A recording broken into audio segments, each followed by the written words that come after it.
Hey, welcome to the channel. I guess I'm live. I'm out in my backyard and let's see what's going on today. I was going to talk about sentencing today. So if you don't know my name, if you're watching this on a rerun, my name is Sean. My channel's all about well, helping people get through the process of going to federal prison. In a nutshell, channel's called Club Fed because I went to Club Fed. I got T Chandler. Hey, what's up, Sean? Hey, T.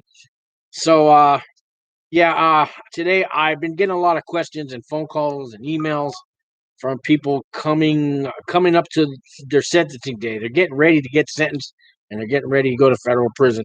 Now, most of the people call me are going to go to a camp or a low. I kind of deal with the white collar guys. I was talking to a guy today and I said, let's call it blue collar crimes because working class kind of people that go to prison. Um, I don't know a whole lot about the penitentiaries, guys, other than the people that work their way down to a camp that I did time with. Hey, T, let me know if you can hear me. I'm outside. I'm not sure how my volume is working. And I'll turn it off up here. Turn that all the way up. Yeah. Okay. So yeah, I thought I'd go over. I made a few videos about facing the judge and what to say to him, and your character reference letters that you have your family write to the judge. Made a few videos, but I looked at some of those were kind of old. Hey, I got Alan. Hey, bro, what's up, Alan? T says you're good. I can hear you. All right. Yeah. Hey, Alan. I saw. I just posted a video a couple hours ago, and Alan chatted back about this suspicious van I saw at the Walmart. So I got my camera phone. I'm peeking in the van. Anyways, watch the video. I called the number on the van. It's a phony number. So I don't know if there's somebody inside or not, but I heard it's a real company, but that don't mean that that van with a fake number on it is using that I don't know. I don't want to get into conspiracies, but when I was getting before I got indicted, they were outside in vans watching me. You know, they tapped my phones. They did all that stuff. The feds will do that, man, when they're investigating you. It's like I got 5 people watching me. All right. That means a lot to me, guys. Um, there was a time nobody wanted to hear anything I had to say. That's before I went to prison. So, yeah, I did an interview with a guy named Otis today. He's going to get sentenced in 3 weeks, but I promised him I won't post the video till he gets sentenced, and then he wants to do a follow-up one. But he's looking at 3 to 4 years. We went over his numbers on the on your custody level points. It looks like he's got 8 points. You need 11 or less to go to a camp, so I think he's going to be all right. And, you know, the magic number to get sentenced, guys, believe it or not, is 37 months with the RDAP, if you get the RDAP. If you guys don't know what RDAP is, Residential Drug Abuse Program. And that's something you want to have done before sentencing. You want to have it in your PSR or your PSI. So all you guys going on pretrial, you're going to hear all these new words and terms. PSR means pre-sentence report. PSI means pre-sentence investigation. There's also pre-sentence investigation report. That's a PSIR. You're going to hear all 3 terms. They all mean the same thing. I think it's about 17 pages long, and it's your life history. So if you are going to, let's say you get indicted, and you are fighting your case, fighting your case against the feds, you're not going to win. And I hope you know that. 2% of you might win your case if you take a trial, and they'll be back in about a year with more charges, and they're going to do it all over again and they'll keep doing it until they get you. That's just the way it is with the feds. Not a lot of people are getting probation. That's for real minor crimes. They want to punish you, but they don't necessarily want to give you a lot of time. So this is what I'm doing a video about sentencing day. So this is your sentencing day is the last day you have in court. Okay, unless you're going to appeal it, and good luck appealing the federal court system.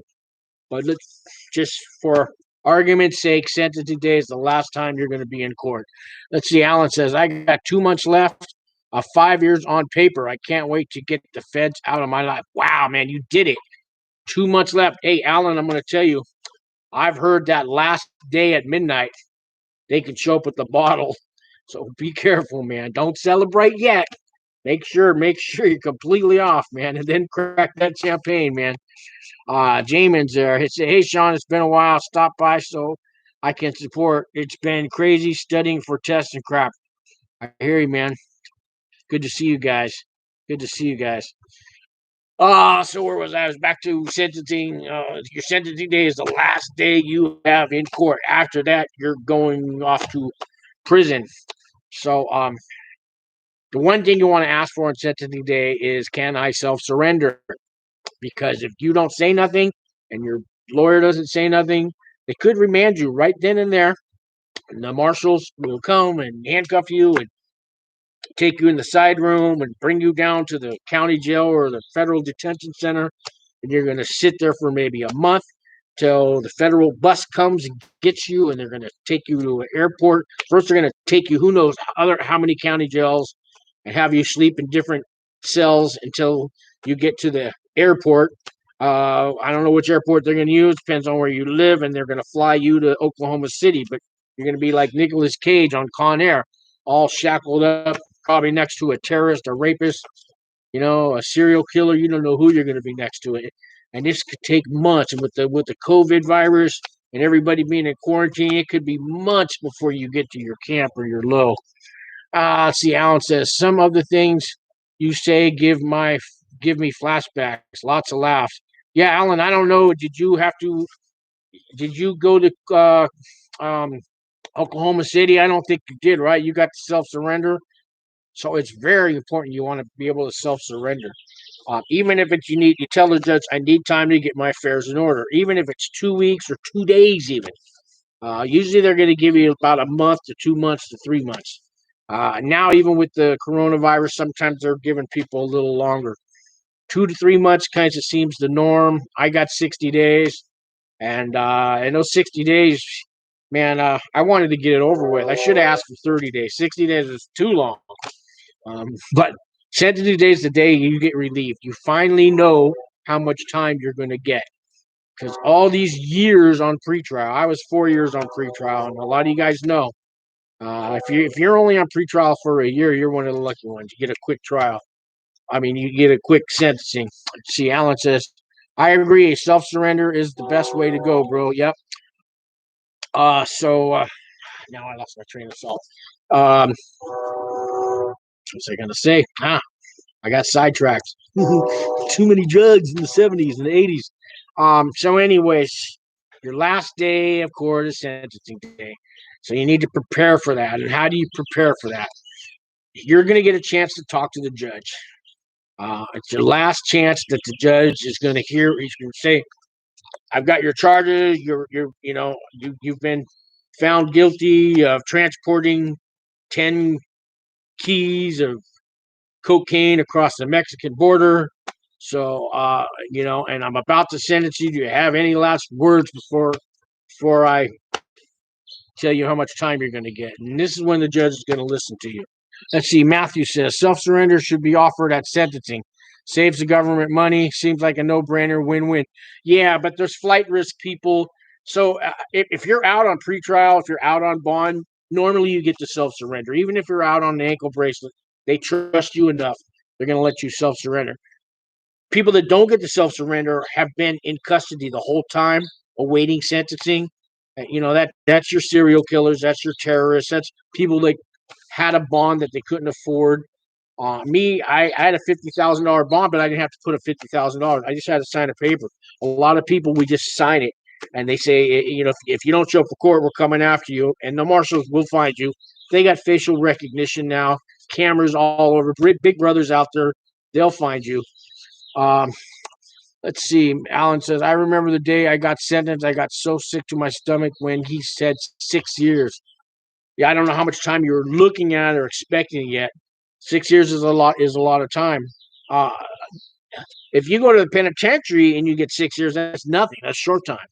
They'll be jealous of you, but 6 years that's a lot of time, guys. Come on, regardless of where you're going. Yeah, Alan, man, 6 years and then 5 years. So Alan got 5 years federal probation. And Alan, I don't know how many years you were on pretrial, but you put all that together, man, you're talking a 15-year sentence. Hey there, John Cooch. I assume my lawyer and the prosecutor gets some words in before judge hits us with the time, right? I said, yeah, John.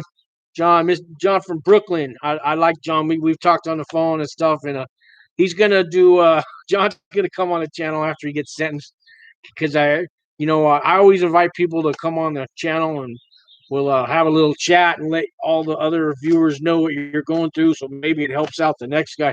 But always wait till you get sentenced, because until you get sentenced, you don't want to have any extra charges. You don't want to say something on YouTube. Oh, did I only meant to say I robbed 2 banks, not 5. Oops. You know what I mean? You don't want to make any mistakes like that. But yeah, John, your lawyer's going to say some words for you. Did my lawyer say before or after? I think my lawyer talked before me, and then I got the last word in. Alan says 4 years pretrial I was on. So I only had 4 years pretrial, a 6-year sentence, 5 years federal probation. That's 15. That's a 15-year sentence, man. That's a 15-year sentence, because pretrial, man, that's pretrial was kind of harder than probation for me. Pretrial was coming around every week, calling me and checking on me. And I mean, and you can't start when you're on pretrial. You can't start a life. You can't start a career. You don't want to get married and start kids and all. You're going to prison, man. So everything's on hold. And plus, nobody thinks you're going to prison.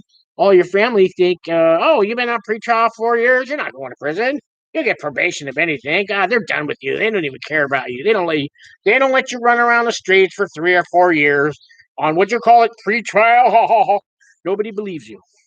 We know, guys. We know the feds take the time and then they give it to you, man. They give it to you.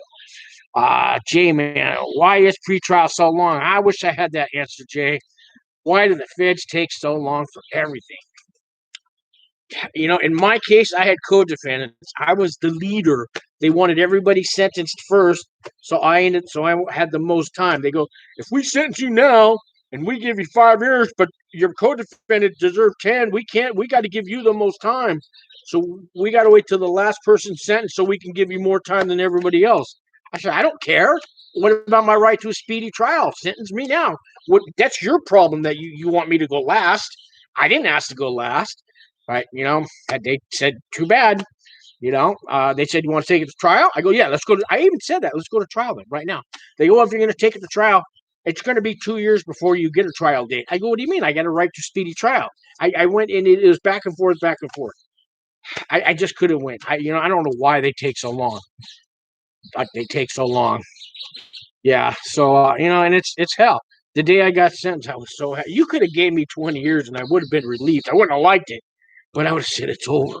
So I got 52 months, and my guidelines were 51 to 77.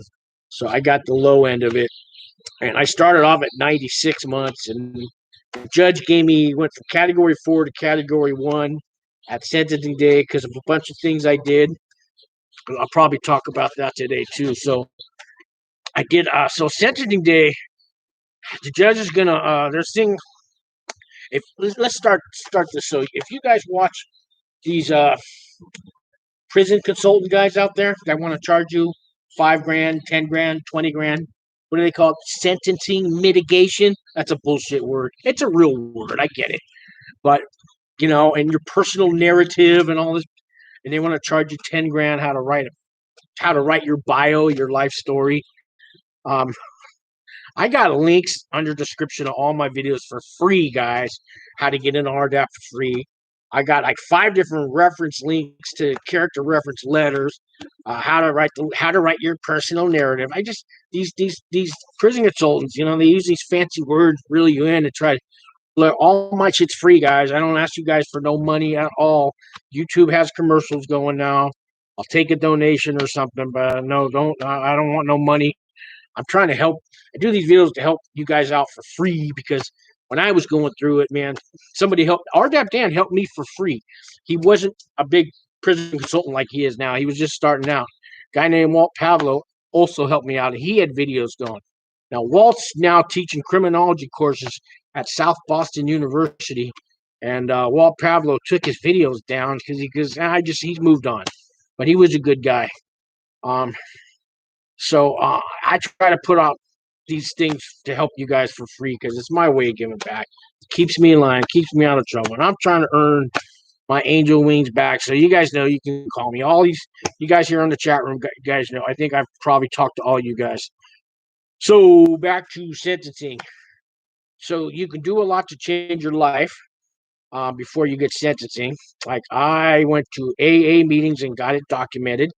I also violated my pretrial, came up with a dirty test, and they let me go to a drug program, and it was 6 months long, and I finished that. Then they had a year aftercare to drug program. I did that. Then I volunteered at AA Central Office where I cleaned their bathrooms and cleaned the offices, helped them make schedules, and did all the little peon work. I was a janitor for AA. They really have a central office. I did that on Friday nights.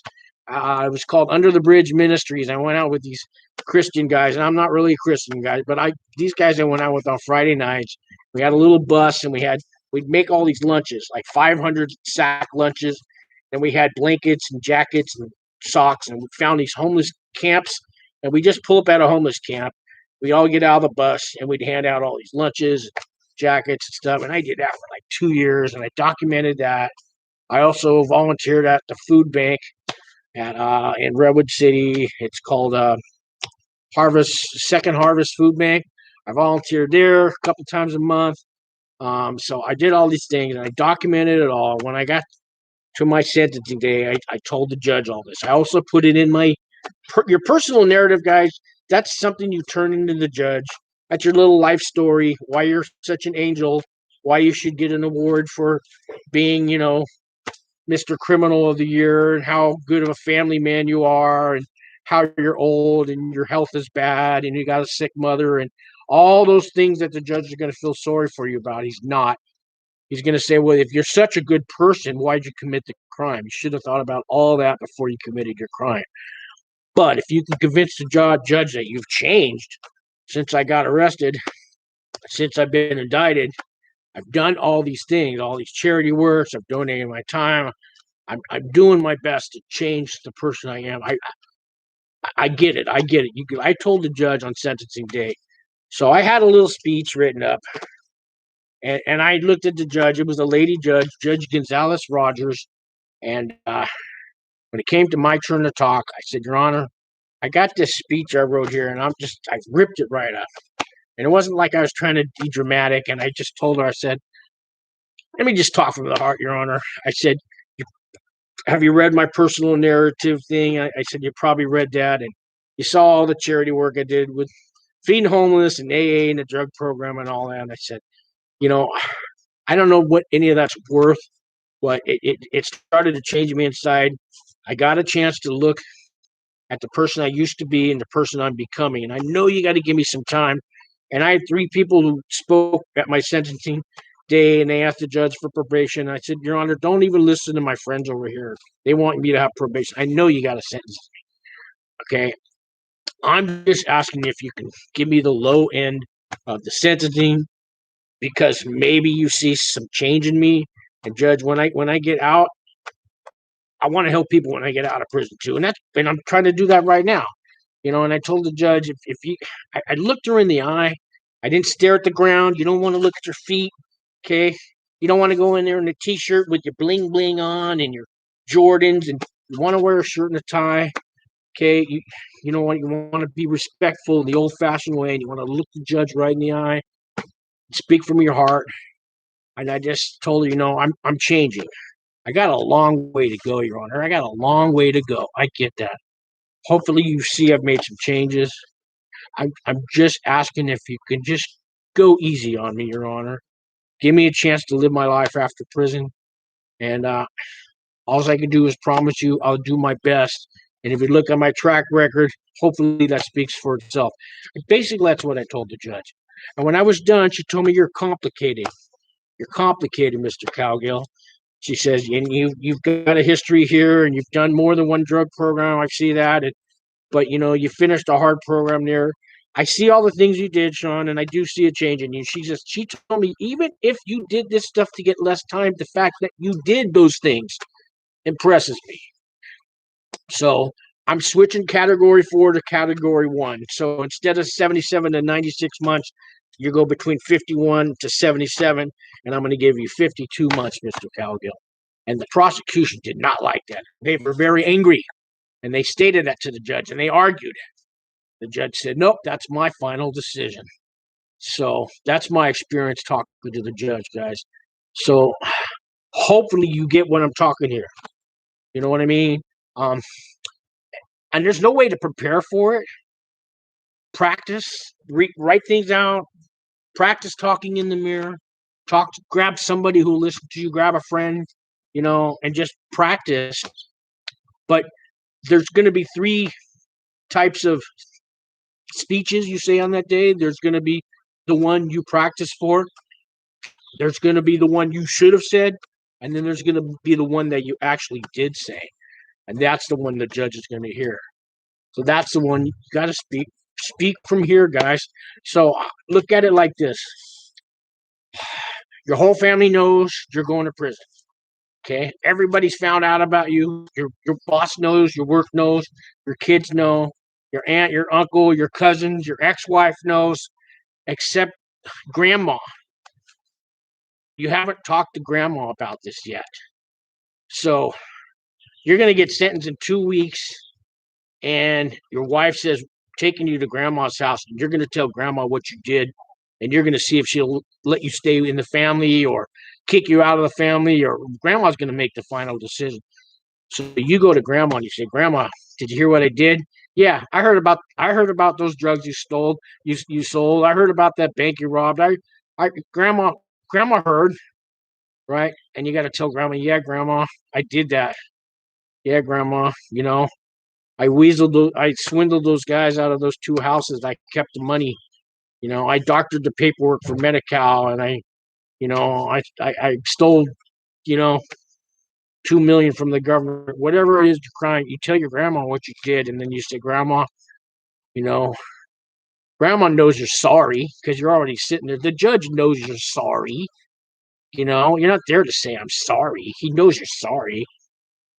You're there to let him see the human part of you, the real person, to see is it worth sending this guy away for 20 years, or do I give him the short end of the sentence? I just sentenced 8 other people today. How do you stand out from those 8 other people the judge just sentenced? Pretend you're talking to your grandma, and you're asking your grandma for forgiveness. Grandma, I fucked up. I'm really sorry, Grandma. You know that. And I've been trying to make up for it. Grandma, can I still be in the family? And Grandma's going to decide what to do with you. And that's what the judge is going to decide what to do with you. I hope this all makes sense. Let me read some comments here. I've been talking a little while. I got 7 people on here and 3 likes. How about 7 likes? Alan says, I got some crazy stories from my Fed day, Sean. Lots of LOL. Now, does LOL mean lots of laughs or laughs out loud? Because, see, I'm so old. I always think it meant lots of laughs. Somebody said it means laughs out loud, but either one's good. Anyways, let me know if you need any. Yeah, Alan. Hey, you ever want to come on the channel, Alan? Tell some stories. I need them. Alan also says, I was in with Bernie Madoff for 6 months. See, Alan, you got to come on the channel, Alan. Oh, you was in there with Bernie? You got to come on, man. Come on, Alan. He was a good dude. Really? You think he was a good dude? Maybe he is now. Alan also says that RDAP is hard. I did it. I know. Yeah, they say mine was an easy one. I know RDAP's kind of hard. I had good times in my RDAP. There was a lot of paperwork, a lot of those study guides you got to fill out, a lot of groups, and I've been in drug programs before, so RDAP was a piece of cake compared to the behavior modification one I was in. J-Man says, was telling the judge all that stressful, or was it something you did with confidence? I think I had a little confidence. I was shaking. I know my knee was. I was scared, man. I was scared. I didn't know what was going to come out of my mouth. Sometimes my mouth gets me in trouble. Did I say that? I didn't say it then. And one of you guys was asking, does a lawyer speak for you? Yeah, my lawyer spoke for me too, and his words were okay. And he said good things, but it was almost like, does he say that about all his clients? He didn't really say anything personal about me. It was a generalized description of my crimes and my behaviors. And does he rehearse that in the mirror? And he just put out John Smith and put in my name? I don't know. And I don't think a lawyer, these lawyers, do they really care about us? Are they really our friends? And you get these lawyers that say, "Oh yeah, I'm friends with the prosecutor. Yeah, my wife's married to the DA. Yeah, that's all good for you. But how does that help me? Just because you're buddy with the prosecutor, are you going to do me any favors? You know, um, I think it's better to go with the public with a public defender or a government provided lawyer because they will appoint you your own lawyer. It's not necessarily a public defender, but in the federal system, those guys work pretty hard. There's no wheeling and dealing in the feds like there is in the states. So save yourself $100,000 on that expensive federal lawyer. I mean, if you got it, you got it. But I personally, I don't think you're going to get much of a better deal if you're spending $100,000 on some federal lawyer. If you're going to get pay for a lawyer, I suggest you get a younger lawyer that's still eager and has the energy and wants to build a name. You get a guy that's been practicing law for 30 years. He's burnt out. He's tired. You're just like one of thousands of clients he's had. You know what I mean?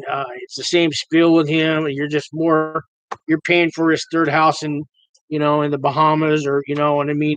You get an older lawyer. I don't think older lawyer is the way to go. If you're going to pay for one, get a young, eager one, and get a Jewish lawyer. Ain't that right, Cooch? You know what I'm talking about? Let's see. Yeah, Alan, man. Alan did time with Bernie Madoff. So, yeah, what a trip. Okay, 727. So, if you got any more questions, here we go. Cooch is LMAOOO. All right, Cooch. So, help. I'm not all that computer savvy. LMAOOO. Laughing my ass off only once. I don't know what the right? Do I kind of have it? J-Man says, if you have a public defender, aren't you allowed to have a different one if you feel they aren't defending you fairly? Definitely. You can fire them. You can fire your lawyer, I think, 3 times. You got to have a kind of a reason why. You can't say, usually it's because they're not helping you.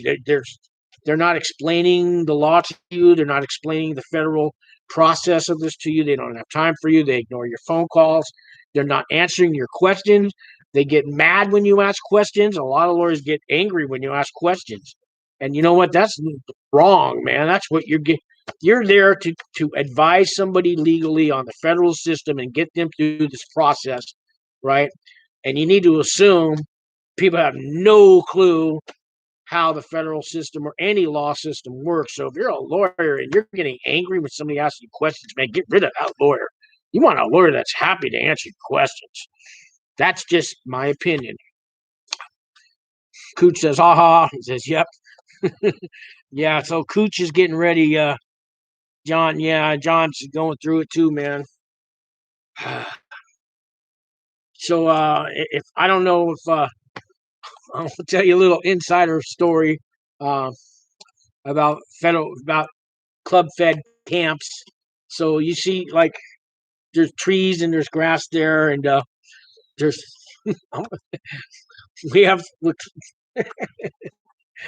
there's cigarettes in Club Fed. Okay, guys, they're gonna run you about $2-3 a cigarette. There's no fences.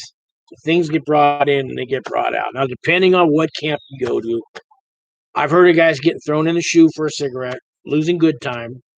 My camp, they would make us pull weeds for 2 weeks extra duty if they caught you with a cigarette. Or they'd make you clean the bathrooms. There's one guard used to make us do push-ups, right? I remember one time he had me do 20 push-ups or something. And, and it was 20, he saw I was struggling on the 18th, 19th one. He got a good laugh at it.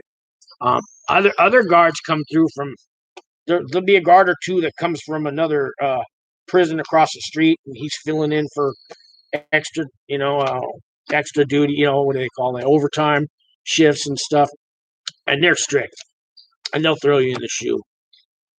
So depending on what camp you go to, but in a penitentiary, guys, this is a Marlboro cigarette. At least $20 for a Marlboro cigarette, and they won't even sell it to you. If they do, see, they take the cigarette and they get all the tobacco out, and they make 4 cigarettes out with the rollies, with the zigzag rolling papers, and they make 4 out of this, and they'll sell you a rollie for like $10. If they want, if you're lucky, if you know somebody, because cigarettes are hard to get in the penitentiary. They only sell to their buddies. You know what I mean? So when I have a cigarette now, this is the best part of being out. I don't have to look for the guards. And I could smoke it all to myself. Because when you have a cigarette in prison, you're usually sharing it with 2 or 3 guys, and passing it around. And it's a big deal to have a cigarette. It just is in prison. But I'm still always looking over my shoulder. I never knew if that one super cop was going to come and throw us in the shoe. But I only got caught one time, and that's when the guy had me do push-ups. And that guard was a nice guy. A lot of the guards are nice to you in a camp. Not all of them, but they look at us like blue-collar workers, white-collar workers, non-violent drug. Most of the drug dealers in a camp, some guy that was driving an 18-wheeler, and somebody said, if I put this extra package in there, when you get to Texas, let us take it out, and we're going to give you $2,000 every trip. He's gotten away with it 28 times. On that 29th time, he got pulled over on the highway. You know what I mean? And somebody ratted him out, whatever it was. Now he's going to federal prison. So it's those kind of drug dealers. J-Man says, so why are cigarettes not allowed? I'm an idiot. Never done anything illegal, and I'm only 15. So don't bully me. I won't bully you. You're only 15? Well, why are they not allowed? Here's what I heard. They used to be allowed. I heard because of health reasons. And I went, well, why not let the inmates smoke outside? A lot of prisons, let them smoke in the yard, whatever level you're at, you still get to go out to a yard, let them smoke outside. And I heard it's costing the prison system too much money when they get lung cancer, they get heart diseases, they get diabetes from cigarettes, all the things that go along with all the diseases you get from cigarettes is costing the taxpayer money to provide for their medical. And also they said it's not a safe environment for the employees of the prison. Well, when you go to prison, you know who's smoking? All the employees. They actually have smoking areas for the guards and the staff. All the doctors and nurses are out there in their little smoking circle. And one of the jobs an inmate has is going to clean up the smoking areas that the guards smoke in and the doctors smoke and all the staff at a camp. And then the guys come back with a handful of butts.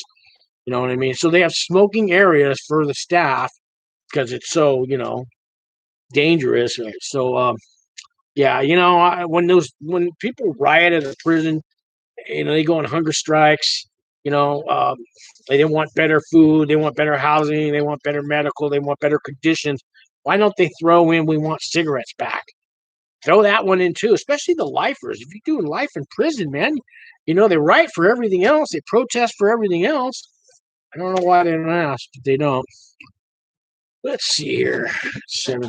Hey, I got 7 likes and 7 people watching. All right. Thanks, guys. So any more questions? What haven't I said about sentencing day? Well, there's after you get sentenced and you ask for self-surrendering, let's say they give you 2 months to self-surrender, there's a whole nother checklist of things you need to know, and I've done videos on that. I don't know if I should talk about that today. It's like what you can bring with you to prison, things you want to get mailed to yourself ahead of time, magazine subscriptions, newspaper subscriptions. There's a thing called so when you use the telephone, when you use the phone in a federal prison, you can't make collect calls. It's not like county jail. You have a collect call from an inmate at McGuire Federal. It's not like that. You have to put money on your account, on your phone account. So and let's see. I was in Colorado. If I called California, realistically, I think it was about 42 cents a minute for me to make a phone call, and you get to make a 15-minute phone call. So 15 times 42 cents, do the math, $7 a call, maybe $6 a call. There's a thing called Google Voice. And if you go on Google or just Google Voice, what it is, it's a computer-generated phone number that Google will give you for free, as long as you have a Google account, a Gmail account, and you sign up for Google Voice. And it's going to let you pick the area code you want the phone number and the prefix you want the phone number.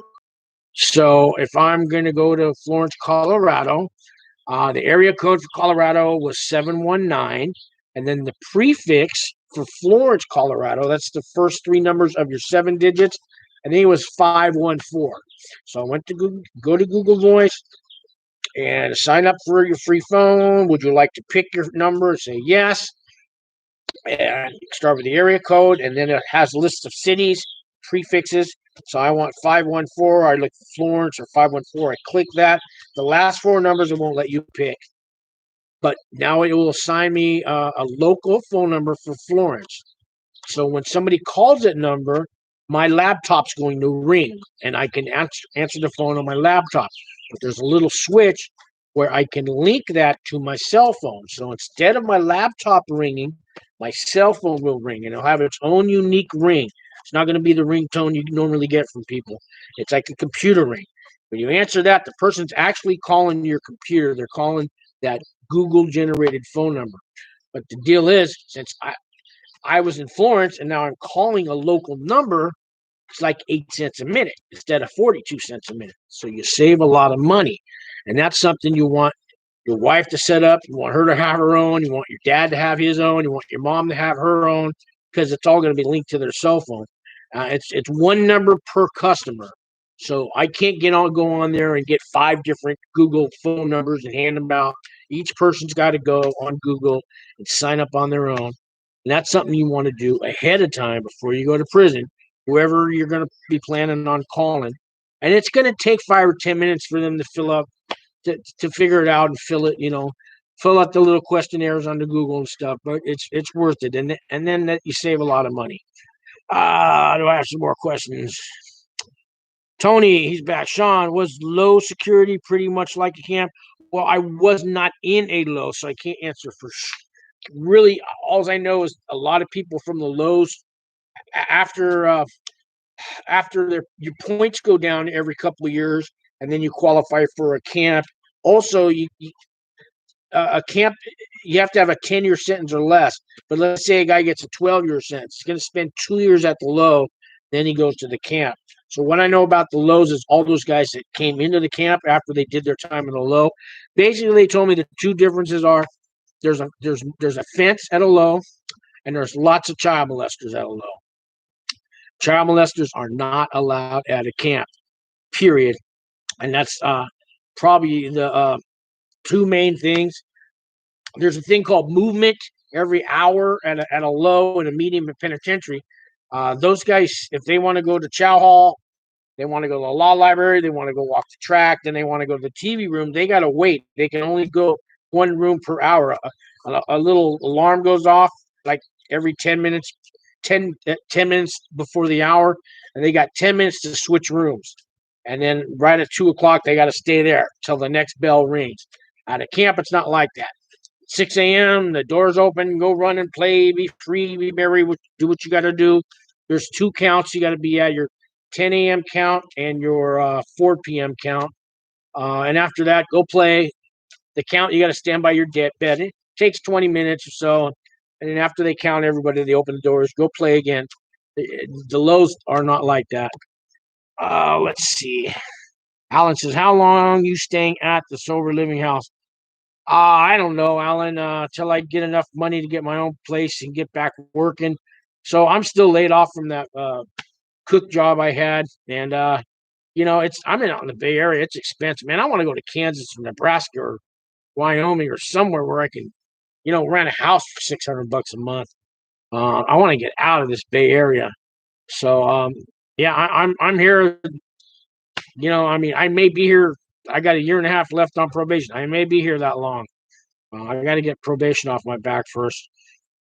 They'll let me move, but they said I got to have a job first. I can't just pack up the car and go with $5,000 in a car and start a new life somewhere. And I might do that when I get off probation. Alan says, I've seen a lot of chomos get their ass beat. I heard that they're protected at the lows. There's so many of them that they have their own gang or something. I don't know. If you touch them or say anything to them, they throw you in the shoe. Yeah, it's bullshit. It's something you got to learn to put up with in those lows. I didn't have to go through that, so I don't know if I can hit. They're like a protected speed. They're victims now. A child molester is a victim. Come on, man. What's this world coming to? When you go rape a little kid and you're the victim. Don't get me started. YouTube will take my channel away. Alan says, yeah, they say it's a hate. Yeah, it's a hate crime. Really. But I can go rape your 2-year-old kid, and that's what? Not a hate crime. That's what? 3 years at a low. But if I want to go, let's say I got a pair of scissors and you need something snipped off because of what you're doing, and I just say that I'm going to do that to you, that's a hate crime, right? And next thing you know, what's this world coming to, guys? Who's protecting the children? Who's protecting the children? Oh, children aren't children anymore, right? Because if you're a fetus, you don't count as a life form. You don't even get me started. You know what I mean? Don't even get me started. But I got myself started. And I'm live. I can't edit that out. So anyways, I said too much because I can't say my political views on YouTube without fear of them shutting me down and the thought police coming after me. And any thoughts if they knew what I'm thinking. And Tony says, Sean, you're a good man. Hope the best for you. Yeah. Thanks, Tony. Any more questions, guys? I'm running out of things to talk about. Maybe I've been talking so long. Let me get some water break here. Hey, Matthew, you ever heard of Odyssey, Ibri? No, I don't. I never heard of that. J Man says the world is full of bull. It's not safe anywhere anymore. You're either dead or scared anywhere you go, and that comes from a 15-year-old, guys. You're not millennials. If you're 15, you're not even a millennial. What are you, generation W or something? What is that, guys? Because millennials are like the people that are like 20 and 30. If you're 15, you're called something else now, right? Matthew says not censored. Ibri is peer-to-peer video hosting, so not censored. Okay. Yeah, I wouldn't mind checking that out. J-Man says Gen Z. Oh, Gen Z. That's what it is. Gen Z. Yeah. Damn. Gen Z. So you were born in the 21st century. Man, I'm old, man. I got a Gen Z guy watching my channel. I'm honored, man. I'm honored, man. Because I know what the millennials are like, but the Gen Zs, you guys are gonna change shit. There's something about the kids growing up today. I've talked to kids, and I think there's hope. We got hope for the Gen Z generation. I think is going to bring us back on track, guys. I think there's hope for you guys. So, and again, I can't. If I had one of those political YouTube channels, half you guys would never watch me. The other half would be, yeah, you tell them. But I can't. I don't want to get shut down. Sean, do you tell ladies you are an ex-felon? Yeah, I don't hide it. I mean, I haven't really met any ladies like that yet. I want to. I have some ex-girlfriends that I still talk to, but yeah, yeah, I definitely gonna tell everybody that. I mean, not in like if I met a woman, I'm going to the store and we're walking down the same produce aisle, I'm not gonna say, "Hey, hi, I'm Sean. By the way, I'm an ex-felon." That's not gonna be the first words out of my mouth. But I wouldn't hide that from somebody. I wouldn't hide that. I don't think I'm your typical image of an ex-felon, if that means anything. So, when I tell people my crime, stealing money from the IRS, getting refunds for other people, they don't think it's that bad of a crime. They don't look at me like I robbed a liquor store, but I kind of did. I robbed the government. So what I did was wrong. I get that now. It's still a crime. It put me in prison. I mean, when you go to prison, man, even a camp, even Club Fed, your soul's taken away, your life's taken away. You don't know if anybody even cares that you're alive anymore. You think the world forgot you. You can call your family every day on the phone, and the minute you hang it up, an hour later, you still think that nobody cares that you're in prison. It's a psychological thing, and I'm going through it now that I'm out. Because I'm in my 50s and I got to rebuild my life, and felonies on my this, and and probation at my door, and I got to pee in a cup every week, and I can't even have a cold beer on a hot day. One cold Budweiser beer, they send me back to prison for a beer. So it's tough, man. It's tough. J-Man says, do you ever feel like the feds are going to come back randomly and look you up for some stupid crap? Once in a while, but I watch my P's and Q's. I haven't done anything illegal. I don't, you know what I mean? Every any kind of money I get. So I got an offer for a Capital One credit card came in the mail. Because I guess after so many years, my credit is automatically becoming better. Oh, I have that CHIME card, and it's a credit rebuilder card. So I got an offer for a $300 credit card, and I had to call my probation officer up and say, "Can I accept this?" Because if I go get credit when I owe the government, all this money, they're going to get very upset. So even for a $300 credit card, I got to ask permission. If I didn't ask him, he said, "Go ahead, that's fine." But if I didn't tell him that and I got the card and they found out I got it, that's a violation. That could send me back to prison. Any little thing you do. If I travel out of my jurisdiction. So if I go to like Vallejo, I got a cousin in Napa, and if I go visit him, it's so I can go to Santa Rosa. I know you guys don't know these towns, but so I can go. There's a little strip of California I can go on, but if I cross over like 8 miles to this other town that my cousin lives at, it's violation. Now I can ask for a traveling pass ahead of time, but I mean, if there's so many little things you can do wrong on probation to get you thrown back in, and I've even asked, am I allowed to save money? Because I have to pay $100 a month restitution. So, but am I allowed to put 1,000? If I got $1,000 I saved, or do I got to give you some of that? Can I keep cash on me? Can I hide cash in my house? Do I got to report? Every little penny, anything I buy over $500, or is it $400? I got to report. So I'm about to pay my car insurance for a year. It's a little more than $400. I got to report that. If my car insurance was only $200, I don't have to report it. But even that, I would.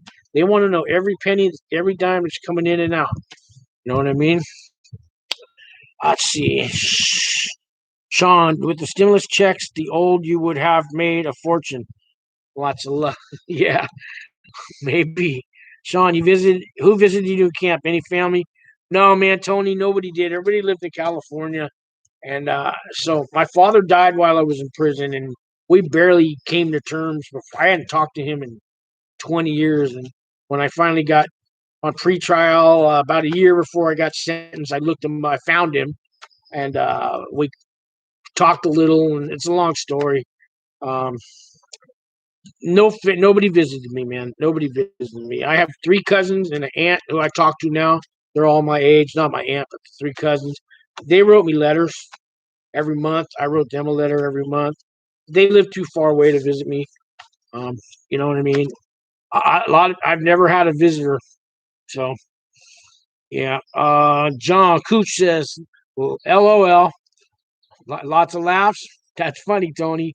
20 to 50 meals Sean would have made. Yeah. I tell you, man. That'd have been nice, man. That'd have been nice. I can't even win the lottery. They're going to take that if I win because of this restitution.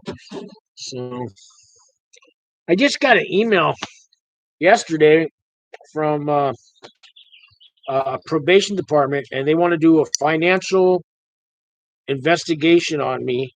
But I found out what it is. So anybody that has restitution to pay has to fill out.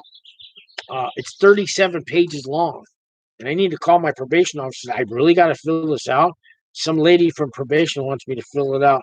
It's want to know every bank account I got, cash on hand, cars I own, anything, any stocks I have, property I own.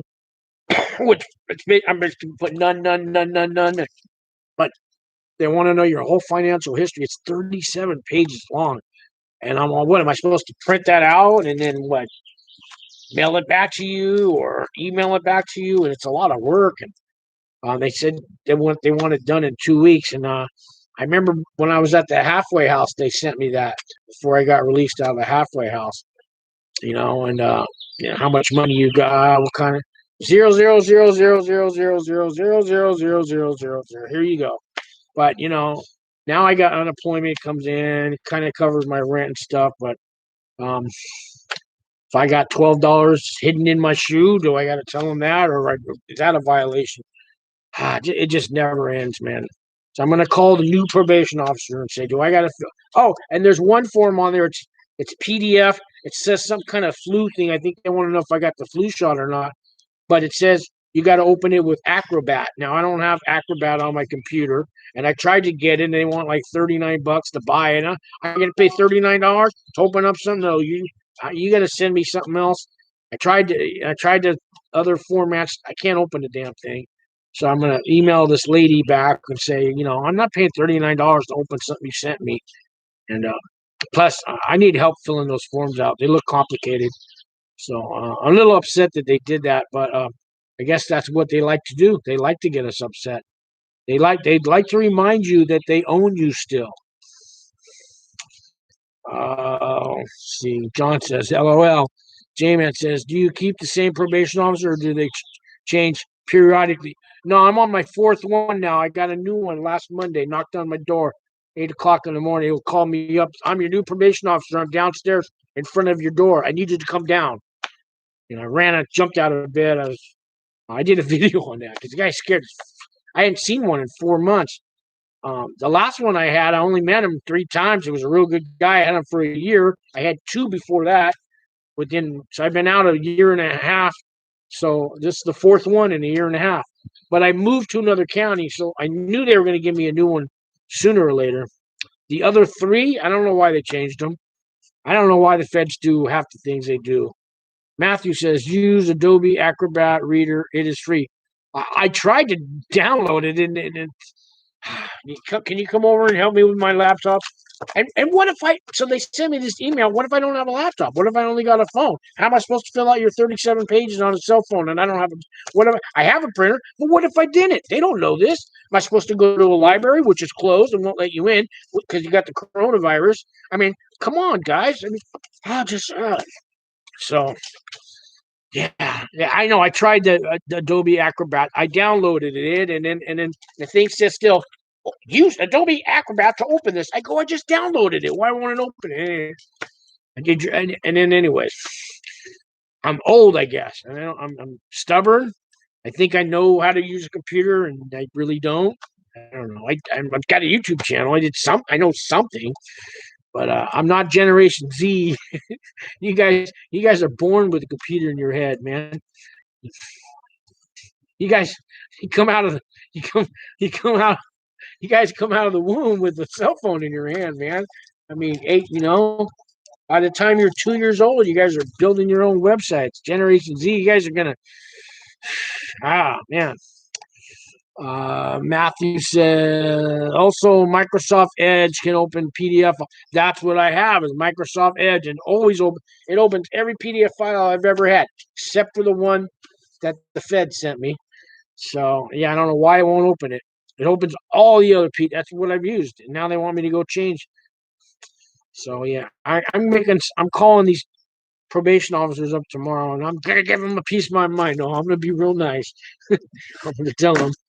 I'm an old man and I can't open up this file. And do I gotta fill out 37 pages? I can't even see. See what they say. Matthew says, if you need computer help, happy to help. I will email you. All right, thanks, Matthew. It was a computer that sent me to prison. So filing income taxes on TurboTax. Yeah, that got me sent to prison. That and a little bit of meth. You combine the two, you'll end up in prison too. What's going on here? Well, I don't know what to say, guys. It's been an hour. I'll probably, it's 8 o'clock here. I haven't had my dinner yet. I think I will shut this video down and thank you guys for joining, and please subscribe and hit the like button and all that good stuff, guys. And I'll make some more videos this week, I promise. J-Man says an hour. Wow. Yeah. It's probably 10 o'clock in the East Coast. Cooch is over there in Brooklyn. 10 o'clock over there, Cooch. All right. So, I'm going to say goodnight, guys, and I'll see you in the next video. All right. You got all my infos down below, guys. You know how to get a hold of me. John Cooch says, Sean, have a great evening. J-Man says, it's 10 where I'm at. Yep. All right, guys. Have a great night. Thanks.